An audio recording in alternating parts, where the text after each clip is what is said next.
এতটাই গরম ছিল, পুরোপুরি ওয়েদারটা এখন চেঞ্জ, এখন হালকা হালকা শীত লাগছে।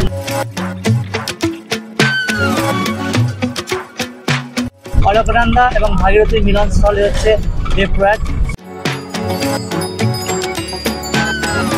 দেবপ্রয়াগের আগে অনেক জায়গাতে কিন্তু ল্যান্ডস্লাইড হয়েছে।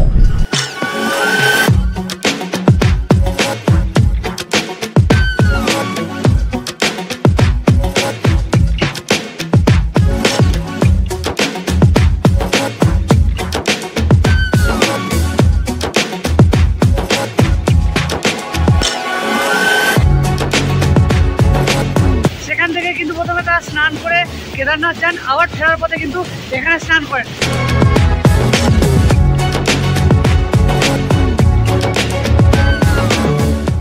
উত্তরাখণ্ড, যার আরেক নাম দেবভূমি।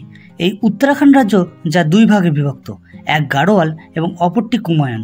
মোট 13টি জেলা নিয়ে গঠিত এই উত্তরাখণ্ড রাজ্য। উত্তরাখণ্ড ভ্রমণের দ্বিতীয় পর্বে আজকে আমরা যাত্রা শুরু করব হরিদ্বার থেকে এবং যাত্রা শেষ হবে গাড়োয়াল ভ্যালির রুদ্রপ্রয়াগ জেলার সোনপ্রয়াগে। মধ্যখানে আমরা পাড়ি করব ঋষিকেশ, দেবপ্রয়াগ, রুদ্রপ্রয়াগ, উখিমঠ, ফাটা এবং হরিদ্বার থেকে যার দূরত্ব হবে প্রায় 226 কিলোমিটার। দীর্ঘ এই যাত্রাপথে থাকবে অসংখ্য জনপদ, প্রকৃতির ভয়ঙ্কর সুন্দর রূপ এবং অনেক অভিজ্ঞতা, আর থাকবে টুকরো টুকরো অনেক গুরুত্বপূর্ণ তথ্য। আগের পর্বে আমরা দেখেছিলাম কিভাবে আমরা কলকাতা থেকে হরিদ্বার এসেছিলাম, আর আজকের দ্বিতীয় পর্বে আমরা যাত্রা শুরু করব হরিদ্বার বাস স্ট্যান্ড থেকে।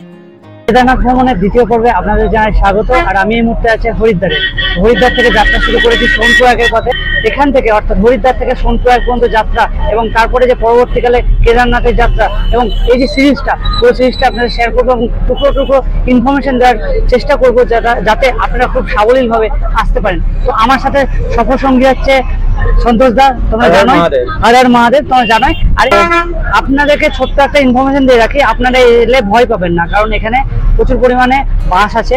আপনারা যে কোনো বাস ধরে আসতে পারেন, যেটা রেড বাসে আমরা বুক করতে পারেন কিন্তু অনেকটাই বেশি পড়ে। সেক্ষেত্রে আপনি চাইলে এখানে লোকাল বাসগুলো ধরতে পারেন, যেখানে কিন্তু কম টাকায় পেয়ে যেতে পারেন। আমি ডেসক্রিপশন বক্সে ডিটেলস দিয়ে দেবো, তাতে আপনাদের বুঝতে সুবিধা হবে। মহাদেবের নাম করে দেবনগরী উত্তরাখণ্ডের পথে অর্থাৎ কেদারনাথের পথে। প্রথমে ভেবেছিলাম হয়তো হরিদ্বারে ঠান্ডা পড়বে, কিন্তু এখানে পৌঁছে যা মনে হচ্ছে পশ্চিমবঙ্গ আর হরিদ্বার দুটো জায়গার মধ্যে তাপমাত্রার তারতম্য অতি নগণ্য। হরিদ্বার শহরকে পেছনে ফেলে আমাদের বাস এগিয়ে চলল ঋষিকেশের পথে।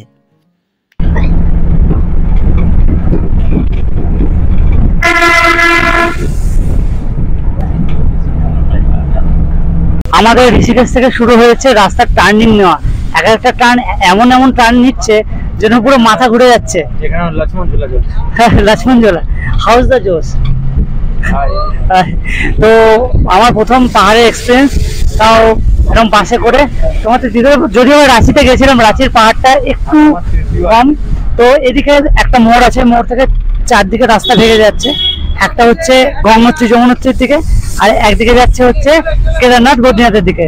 তো আমি কেদারনাথ বদ্রীনাথ যাওয়ার জন্য হচ্ছে ডান দিকে, আর গঙ্গোত্রী যমুনোত্রীর জন্য হচ্ছে বাঁ দিকে। আর রাস্তা পুরো এঁকে বেঁকে যাচ্ছে, ভালোই লাগছে। দেখা যাক আগে।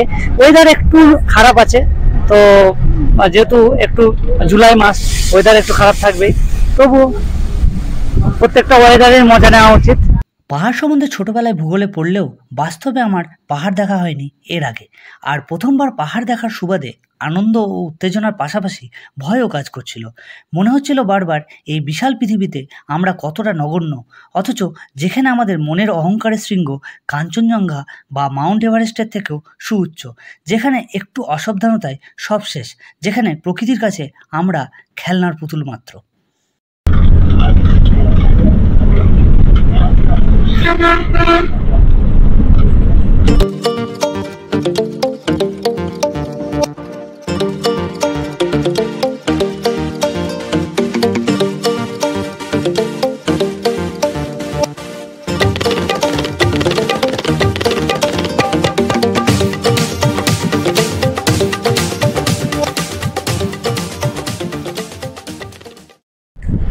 হরিদ্বার থেকে যাত্রা শুরু করেছিলাম 1 ঘন্টা আগে মোটামুটি। তখন এতটাই গরম ছিল, পুরোপুরি ওয়েদারটা এখন চেঞ্জ, এখন হালকা হালকা শীত লাগছে। মনে হচ্ছে শীতের পোশাক বের করতে হবে।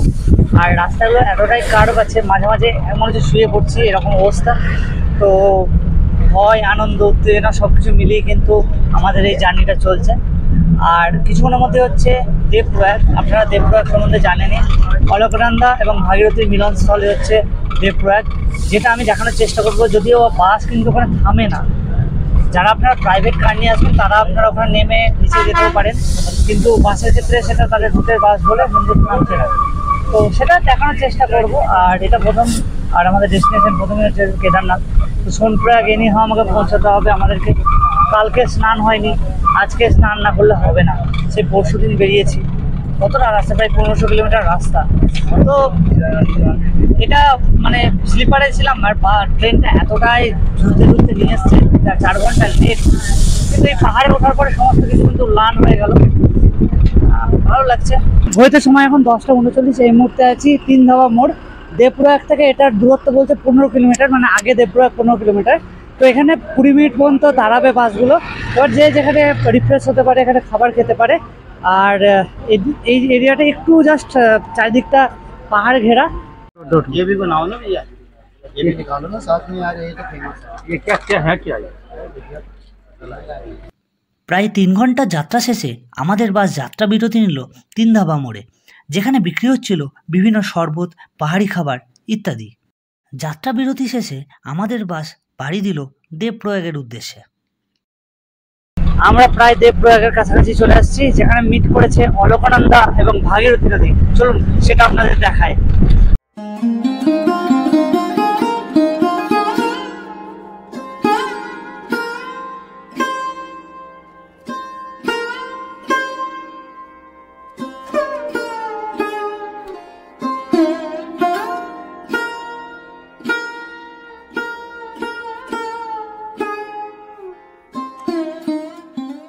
এরপর আমরা ঢুকবো হচ্ছে রুদ্রপ্রয়াগ, আর 5 কিলোমিটার রাস্তা এখান থেকে।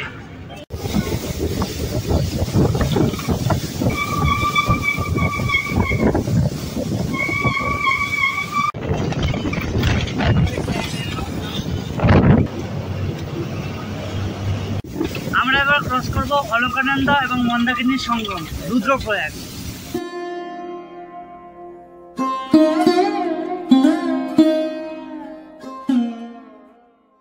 রুদ্রপ্রয়াগ পার করার সাথে সাথে আমরা দেখতে পাবো চারধাম পরিযোজনার বিভিন্ন রেল সুড়ঙ্গের কাজ চলছে, যা আগামী দিনে ঋষিকেশ থেকে সরাসরি চারধামকে যুক্ত করবে রেলপথ, যা সারা বছর নির্বিঘ্নে যাতায়াতের পথ সুগম করবে।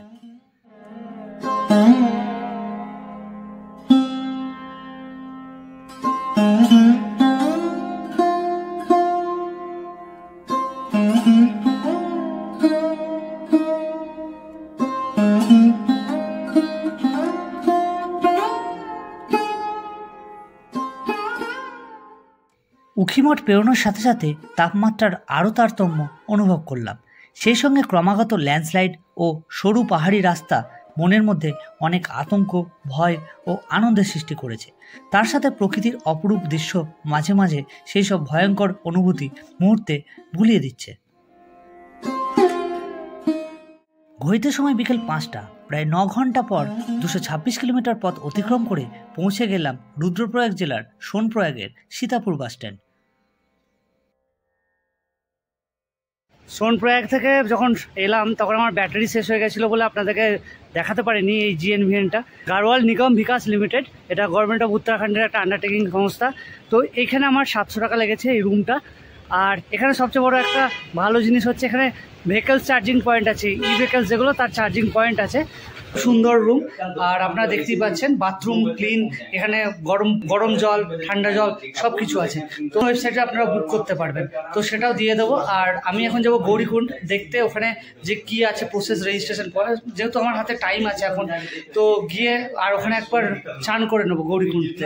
ইচ্ছা আছে, সন্তোষদারও ইচ্ছা। তো কথিত আছে গৌরীকুণ্ডের উষ্ণ প্রশমনে স্নান করে কেদারনাথ যাত্রা করা খুব শুভ বলে মনে করা হয়। তাই এখানে যাওয়ার আগের দিন একবার স্নান করে নিলাম। আর স্নান করার সাথে সাথে এতটা ট্রেন যাত্রার ক্লান্তি মুহূর্তে উধাও হয়ে গেল।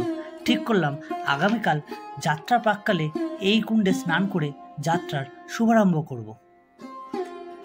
স্নান করে নিলাম গৌরীকুণ্ডে। এখানে মানে স্নান করাটাকে পুরো পুণ্যের বলা হয়। যে সব পুণ্যার্থী যায় এখান থেকে বেস ক্যাম্প, যেহেতু গৌরীকুণ্ড একটা বেস ক্যাম্প, সেখান থেকে কিন্তু প্রথমে তারা স্নান করে কেদারনাথ যান, আবার ফেরার পথে কিন্তু এখানে স্নান করেন। আর পাশে হচ্ছে কিন্তু এই নদীটা, আর ওখানে হচ্ছে হট ওয়াটার। এটাই হচ্ছে কিন্তু একটা আলাদা প্রকৃতির রূপ এবং প্রকৃতির একটা মানে অবাক করা জিনিস যে এখানে কিন্তু একদম ঠান্ডা জল, বরফ গলা জল, কিন্তু পাশে হচ্ছে কুণ্ড যেখানে আমি স্নান করলাম। এমনি গৌরীকুণ্ড থেকে সোনপ্রয়াগ আসতে বা যেতে 50 টাকা করে জিপ ভ্যানগুলো নিয়ে নিচ্ছে। হেঁটেই যাই, দেখি কতক্ষণ টাইম লাগছে। মোটামুটি 15 মিনিট টাইম হলো, আমরা চলে এসেছি কাছাকাছি। তো আমার মনে হয় একটু হেঁটে গেলেই ঠিক হবে। আমি কালকে যখন ট্রেক করব তখন আপনাদেরকে পুরোটা দেখাবো। আর এইগুলো হচ্ছে বড় বড় পাহাড়, মনে হচ্ছে মাথার কাছে এই পড়ে যাবে।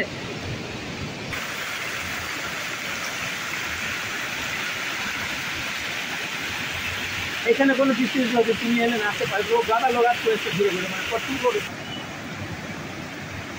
গৌরীকুণ্ড থেকে হেঁটে ফাইনালি চলে এলাম সোনপ্রয়াগ, এবং সোনপ্রয়াগে ওখানে বাইরে খাবার খেয়ে নিলাম। এখানে তো সবই ভেজ পাওয়া যায়, তো ভেজ খাবার খেয়ে চলে এলাম হচ্ছে রুমে। এবার আপনাদেরকে রুম থেকে বাইরের ভিউটা দেখাই। জিএনভিএনের যে কটেজগুলো, তার একটা খুব ভালো হচ্ছে যে পাহাড় অঞ্চলে কিন্তু রুমগুলো এমন জায়গায় থাকে বাইরে কিন্তু খুব ভালো একটা ভিউ পাওয়া যায়। এই হলো জানলা থেকে ভিউ বাইরের, একদম পুরো। এর বাইরে হচ্ছে সোনপ্রয়াগ মাল্টি লেয়ার পার্কিং, আর ওইখানে এখন দেখা যাবে না যে পাহাড়ি ঝর্ণা। আর ওই দিকে হচ্ছে ত্রিযুগী নারায়ণ মন্দির যাওয়ার কিন্তু রাস্তা, আর এই দিক দিয়ে গেলে কিন্তু হচ্ছে আমাদের কেদারনাথ যাওয়ার রাস্তা গৌরীকুণ্ড হয়ে। মানে পুরো পাহাড়ের ওপরে কিন্তু এই আমাদের জিএনভিএন যে কটেজটা সেটা। তো পাহাড় রাত্রিবেলায় খুব সুন্দর লাগে, আবার ভয়ঙ্করও। এই ভিডিওটা এখানেই শেষ করলাম। তো হর হর মহাদেব। কাল সকাল থেকে শুরু হচ্ছে গৌরীকুণ্ড থেকে ট্রেকিং, আর সেটাও আমি সম্পূর্ণ দেখাবো। আপনারা ট্রেকিং করার আগে জিনিসপত্র কোথায় রাখবেন বা আর কি কি করার দরকার আছে, তো টোটালি জানাবো। আমি ছোটো ছোটো করে ইনফরমেশান দেওয়ার চেষ্টা করব। আবার দেখা হবে আরেকটা এপিসোডে। ততক্ষণ জন্য ভালো থাকবেন, সুস্থ থাকবেন, সাবধানে থাকবেন। ধন্যবাদ। এই যে জায়গাটা দেখছেন, এখানে কালকে কিন্তু পাথর পড়েছে, অনেকজন কিন্তু ঘায়েল হয়েছে। এই কোথায় যাচ্ছ? কেদারনাথ। বাঁক নিয়ে? বাঁক নিয়ে। তাহলে বাঙালিরা ভয় পায় না তো? না, বাঙালি বুক ফুলিয়ে হাঁটে। তো চলো, হর হর মহাদেব। জয় শিব শঙ্কর। জয়।